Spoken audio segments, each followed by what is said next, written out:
6 months out sounds excellent and everything. It's been involved in practice and being prescribed well, but obviously there's still a facet of, clinical assessment that goes into the newly marketed therapies. Could you prognosticate what exactly we're going to be looking toward, I guess, when we get closer to the year plus mark of, the therapy being on the market?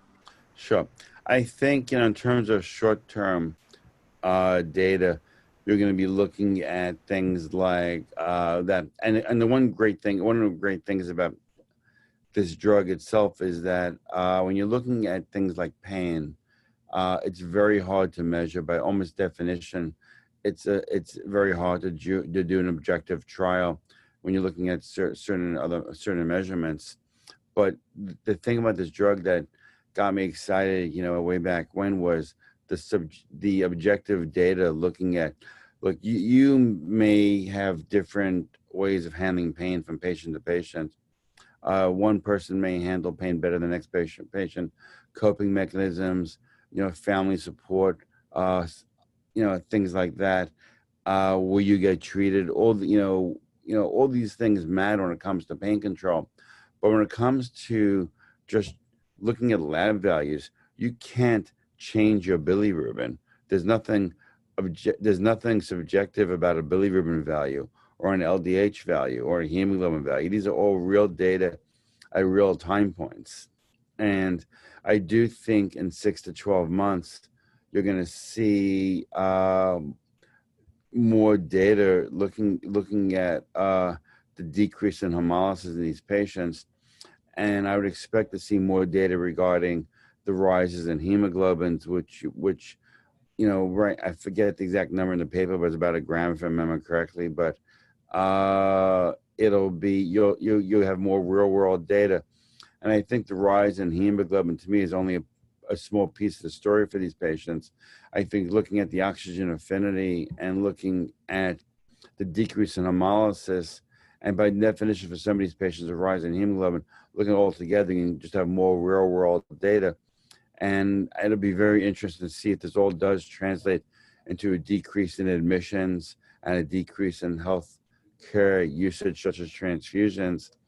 And ultimately, you're not going to see this in just a year.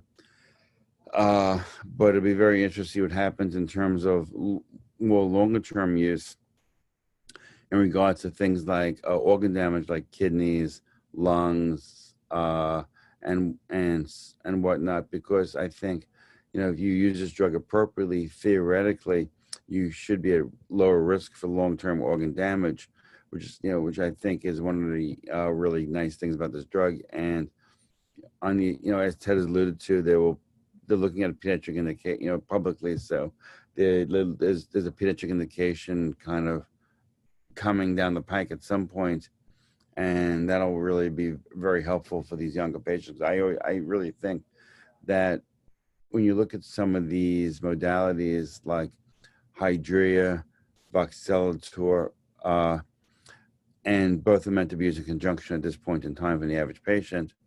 But when you look at drugs like this, the best time to start them is as young as possible, because then you get the best bang for your buck throughout life. And it's kind of interesting. My patients on hydroxyurea, we started routinely between 8 and 12 months now. Every patient gets started on hydroxyurea, and the majority of our patients' parents are okay with that. And Voxelotor is coming on top of a group of patients who have already on one drug for the most part. And I think in the current climate of sickle cell disease, it's become much harder to show a significant difference because of hydroxyurea. If you look, looking globally, at a large group of patients. And I think if we didn't, but I think we are still seeing a significant difference, and it's very exciting. But I think it's going to be, really 2 or 3 years till you really can look and say, hey, overall, this is, how things are really changing. But in the short term, I think you are going to see significant changes in lab values that point towards, based on my own experience, that point towards decreasing hemolysis, which can only be good for you.